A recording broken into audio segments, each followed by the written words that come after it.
work to do to try to get their message out to voters. John Campbell, thanks for joining us this morning on this. Thank you, Michael. Election day is November 7th. The early voting period in New York runs from October 28th to November 5th. Support for WNYC comes from Bases Independent Schools with campuses in Brooklyn and Manhattan. Learn more about their globally inspired pre-K to grade 12 curriculum at an October open house. More at basesindependent.com/WNYC. At home or out and about, you're never too far from your mobile phone, which means you're never too far from WNYC. Live stream your favorite shows anytime. Just go to your browser and type in WNYC.org. President Biden speaks out. This is an act of sheer evil. He says the attack by Hamas on Israel was the deadliest day for Jews since the Holocaust. This is terrorism. We have the latest on the Friday News Roundup and more on Republican efforts to elect a new speaker. Catch up on all the biggest stories from the week next time on 1A. Weekdays at 3 on 93.9 FM, AM 820, or live stream it at WNYC.org. Marketplace Morning Report is coming up next, and then in 10 minutes at 9 o'clock, it's the BBC NewsHour on WNYC. Let's check in with London to see what they're working on. London, good morning. Good morning, WNYC. I'm James Menendez. Today on NewsHour, the Israeli military tells more than 1 million Palestinians living in the northern Gaza Strip to leave by the end of today, ahead of a likely ground offensive. The UN says that's impossible and says the territory is on the brink of collapse. That's BBC NewsHour at 9 on WNYC.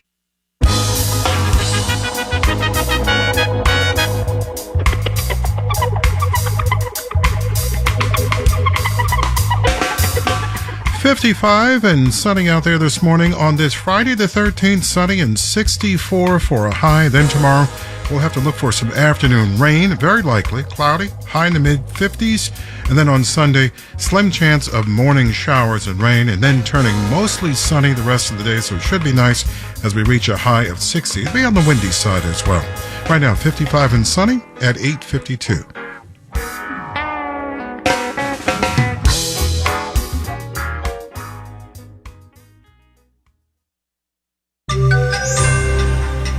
I talked to the newest winner of the Nobel Prize about couple equity, the extent to which couples give one partner the big career and the other the lesser.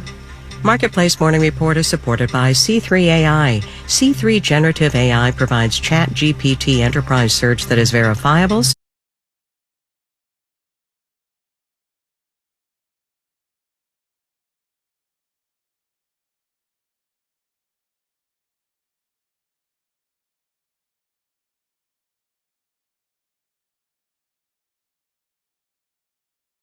WNYC is supported by the Phoenix Festival, taking place now through October 21st in the Riverfront Village of Nyack, New York, featuring live theater, dance, music, and more. Tickets at liveartsinNyack.com.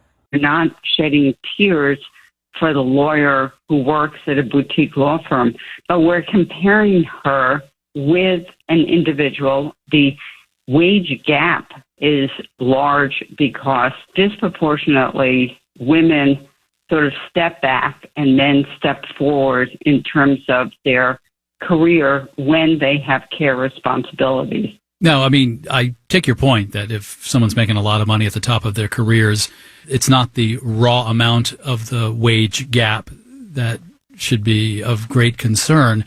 But there is a fairness issue that could cause people to be upset, right? That doesn't seem right. It does not. So, for example, we have two lawyers and they have kids, and so they have a choice. They can both take the flexible job, and both of them can be on call at home, or one of them could take the less flexible job, make, a lot more, let's say $60,000 a year more. Well, that's a lot of money to give up for couple equity. So instead, they give up couple equity. That accounts for a large difference for these sort of high-income, high-education couples. They have given up couple equity, and at the same time, they have thrown gender equality under the bus. What's so interesting about your point, Professor, is that a lot of blame can be placed on society and culture at large, but maybe the fault, dear Brutus, lies within our couples, within ourselves. There are several places that we can put blame. So one area is that certain occupations offer what I was calling greedy jobs. It's the greediness of that other job that said, hey, couple, if you give up couple equity, we'll give you $60K more a year.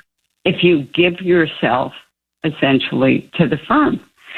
The blame also lies in a society which says if someone has to take the on-call at-home position, it should be the woman.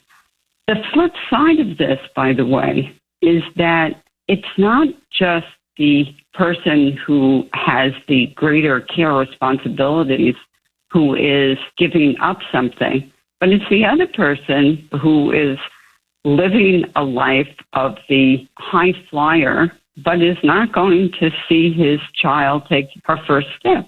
Harvard's Claudia Golden, who learned this week that she's the sole winner of the 2023 Royal Bank of Sweden's Prize in Economic Sciences in memory of Alfred Nobel. Professor Golden, thank you for your time. You're welcome. I've had a very good time.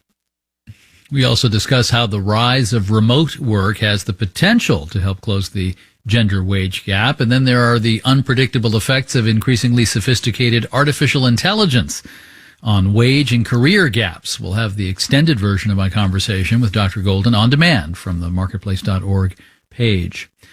I'm tracking crude oil up a lot, 4.75%, 86.85 a barrel, with the U.S. tightening sanctions on Russian oil sales. U.S. interest rates are down. The 10-year down sharply, 4.59%. S&P futures are up 0.1%. Israel's government has approved $6 billion in war insurance for Israeli airlines. Normal insurance has a cancellation clause 7 days after the outbreak of war. Many airlines around the world have canceled flights to and from Israel, but El Al, Israir, and Arkia are still flying and have added flights in some cases. Marketplace Morning Report is supported by VantageScore. VantageScore's credit scoring models help expand financial inclusion by leveraging predictive analytics at VantageScore.com.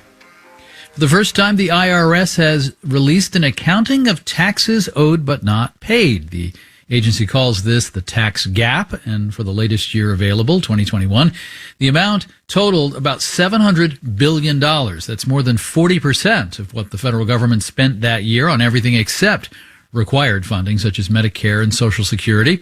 Let's bring in Marketplace's Nova Safo. And to put it another way, David, the amount of tax not collected in 2021 would have easily paid interest payments on government debt that year, and you'd still have plenty left over. Previously, the IRS put out projections for the tax gap covering a range of years. Now it's going to do it 1 year at a time. And it's doing this while underscoring the need for more funding so that it can increase compliance. There's been a lot of debate, of course, in Congress about whether the IRS should get more funding. The Inflation Reduction Act provided $80 billion over 10 years. Republicans in the House clawed back $20 billion during debt ceiling negotiations earlier this year. The IRS is now trying to show how increased funding would help the government's fiscal troubles, which is, of course, central to the current dysfunction in the House over the federal budget. And what's the common route used by Roger, the tax dodger? Well, the largest chunk is $542 billion, and that comes from underreporting income. You can imagine, for example, gig workers who may not be having their incomes directly reported to the IRS by their employers, then choosing to not report that income themselves either. And it's important to note that the IRS says that it can't provide a complete accounting. It can't track some things very well, such as digital currencies, offshore accounts, corporate tax dodging. So the agency believes there's actually even more money out there that is owed and not paid. All right. Reporter Nova Safo. Our executive producer is Kelly Silvera. Our digital producer is Dylan Mietinen. Our engineers are Jess Andular and Nick Esposito. I'm David Brancaccio, Marketplace Morning Report from APM, American Public Media.